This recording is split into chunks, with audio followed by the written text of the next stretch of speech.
This is Flight Training the Way I See It with Mike Shiflett.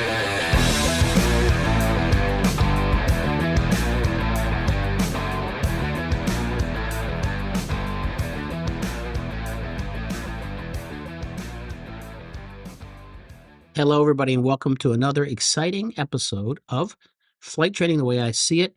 It's news and opinion on flight training, and I'm your host, Mike Shiflett, and we're doing the January 2026 newsletter. And we're going to talk about some things. It's going to take us a little bit to get through this, but first thing we're going to talk about is me speaking at Redbird Migration, the flight training conference in March. So I have a spot there to speak, and I'm going to be talking about some things, and I'm going to tell you what those are here in a second. The second thing we're rolling out is our online ground instruction that's available at CFI Bootcamp from CFI Bootcamp instructors. So this is remote instruction we do via Zoom to help you get through the boundaries, what you're having struggling with. And our CFIs at CFI Bootcamp are highly skilled in CFI training. And we can also do that for private, instrument, and commercial. We're also rolling out our remote private pilot ground school. So for those of you who are someone at the very beginning of their flight training, we've expanded our offerings, and we're offering now a remote private pilot ground program. This program is 8 weeks long, and it's specifically designed for students who want structured and structure-led training from day one. Now, this course is offered remotely directly after our power hours, which are on Saturday from noon to 1 Eastern time. So it's right after that, and it's structured in 8-week segments.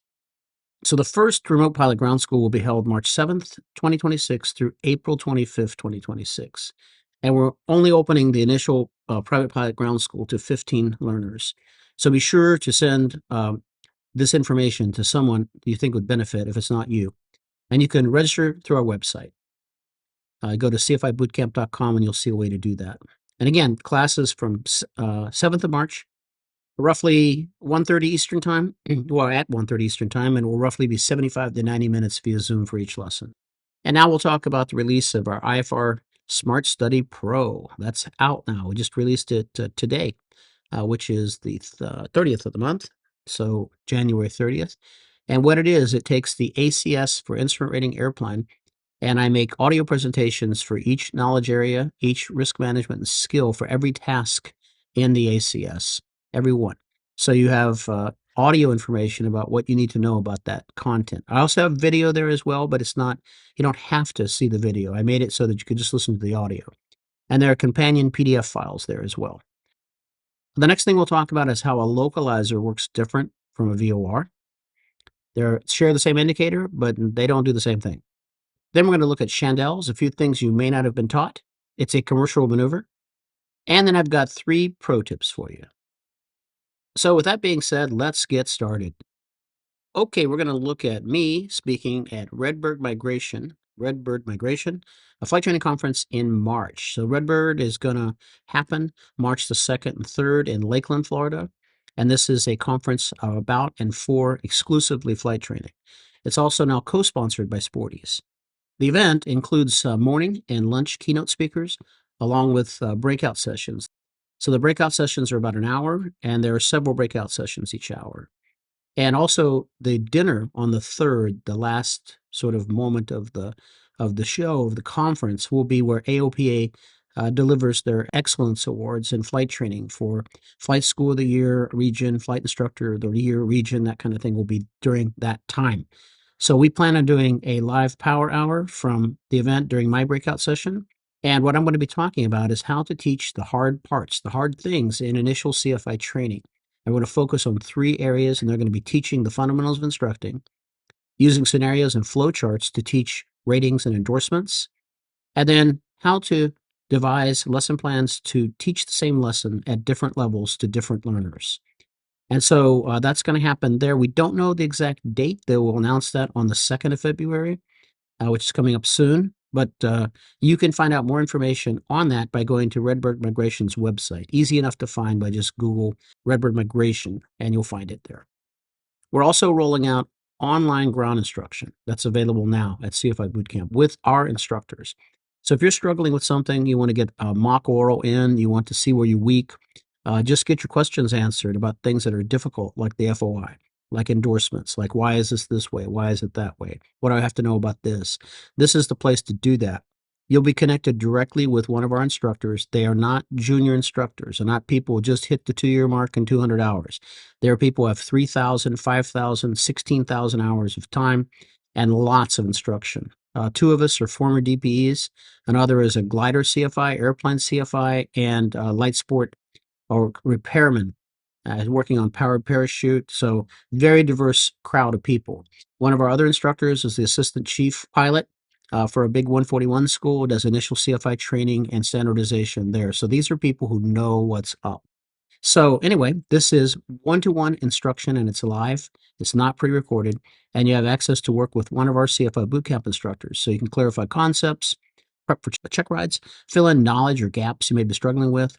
Now, many of our students have used this and continue to use this service to ensure they're kind of poised before arriving in either one of our schools, 7 days classes, or before a check ride or a stage check or something like that. You can get more information on our website, cfibootcamp.com. The other thing we're rolling out is our brand new remote private pilot ground school. So for those of you who know someone who's at the very beginning of their flight training, maybe you, we've expanded our offerings with a remote private pilot ground school offered by us CFI Bootcamp with our instructors, the people who really know. So this program is designed specifically for the student pilot who wants structured instructor-led ground training from day one. And this course is offered remotely directly after our power hour lessons, which are Saturdays from noon until 1 Eastern time. So it'll be 30 minutes past the power hour ends is when this thing will happen. And it's structured in 8-week segments. So 8 weeks, about 75 to 90 minutes per class.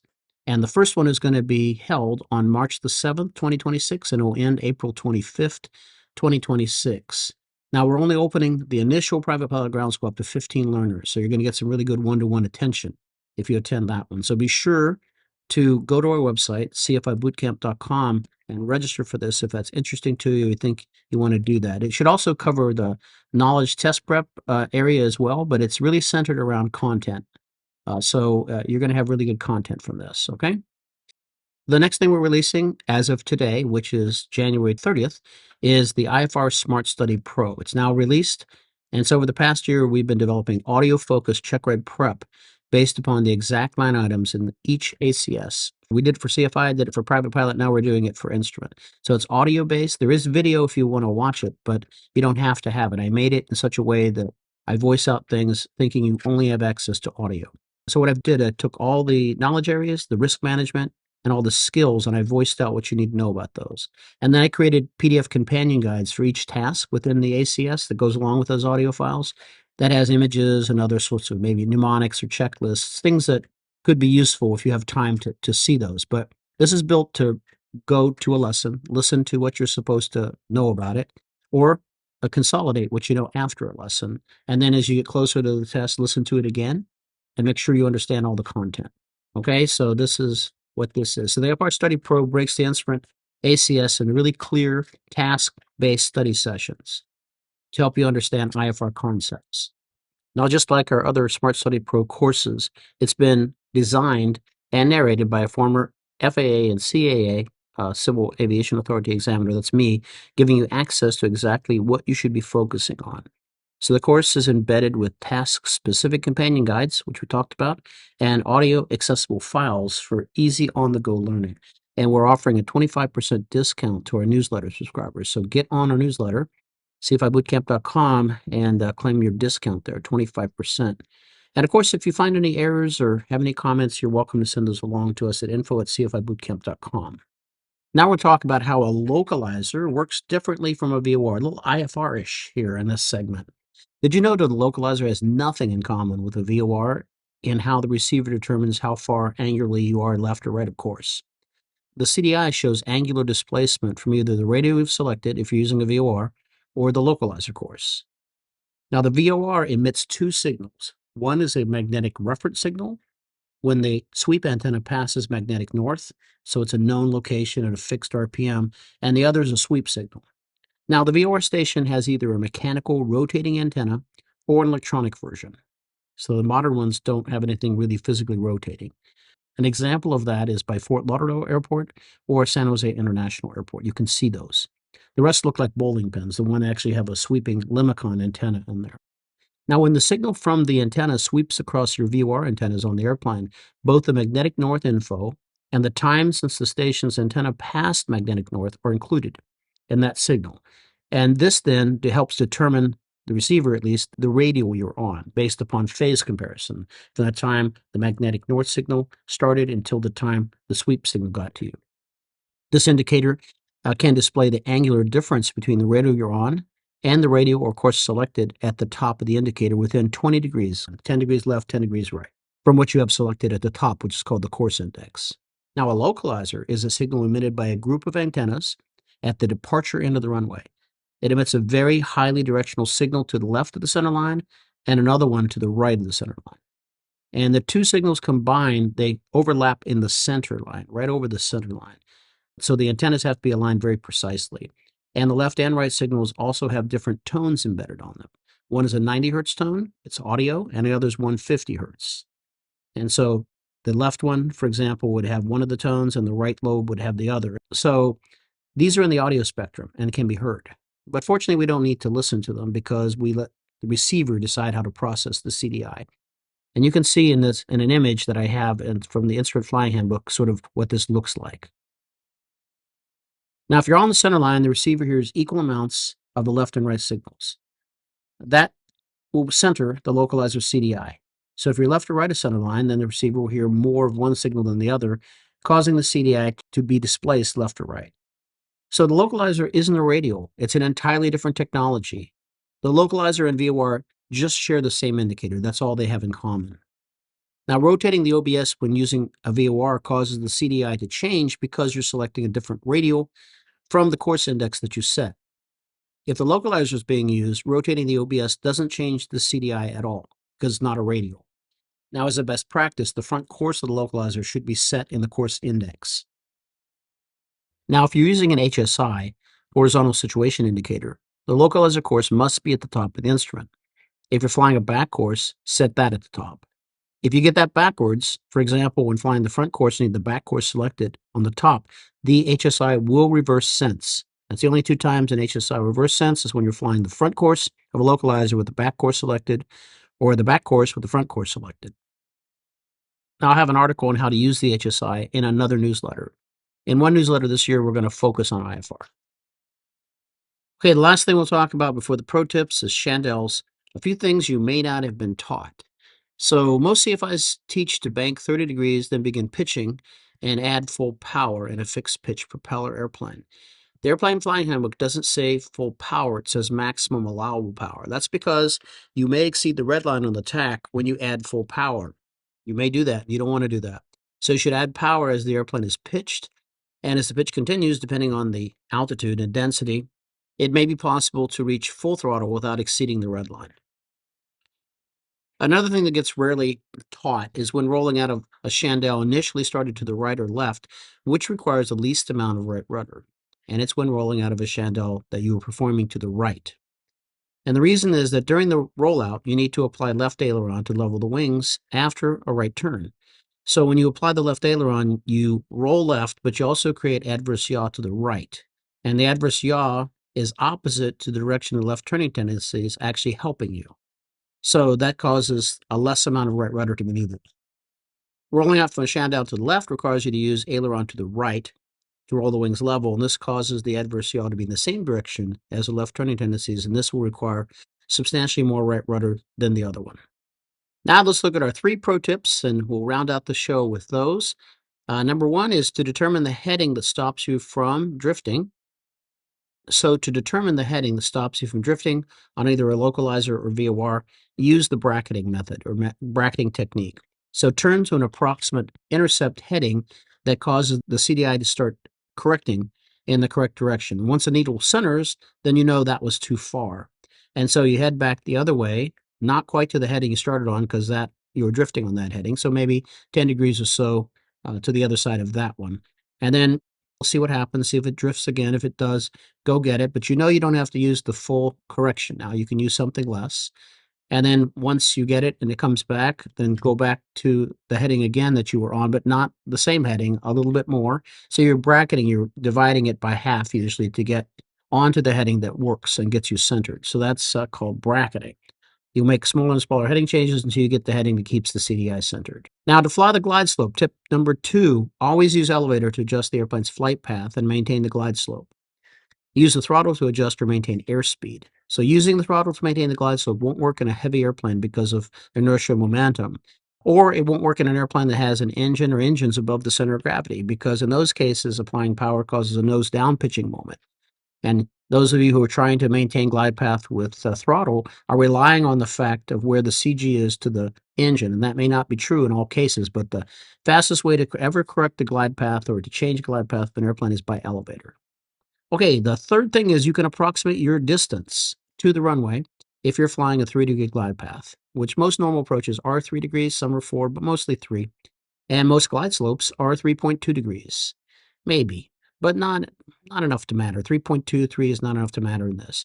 So if you're on the glide path and your altitude is 3,000 feet, either by looking outside or looking at the your glide slope in the altimeter, 300 feet AGO, I should say, then you're 1 mile from the airport. That's a 3-degree angle. It's that angle inscribes 3 degrees, and it's 1 mile. So you can use that. You can scale it or you can use any multiple of that. So if you're 600 feet and you're on glide path, looks like you're on VASI or you're on the glide slope, then you're 2 miles from the airport. So hopefully that'll give you a little better basis to estimate distance when you're out there. Okay, that's it for this week, this month, I should say. January edition, the 2026 January edition of Flight Training the Way I See It. We'll see you next month. And we're going to have a dedicated IFR show here in one of these months coming up here. I look forward to doing that. Alrighty, see you next time.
This has been a production of Flight Training the Way I See It. News, tips, and opinion.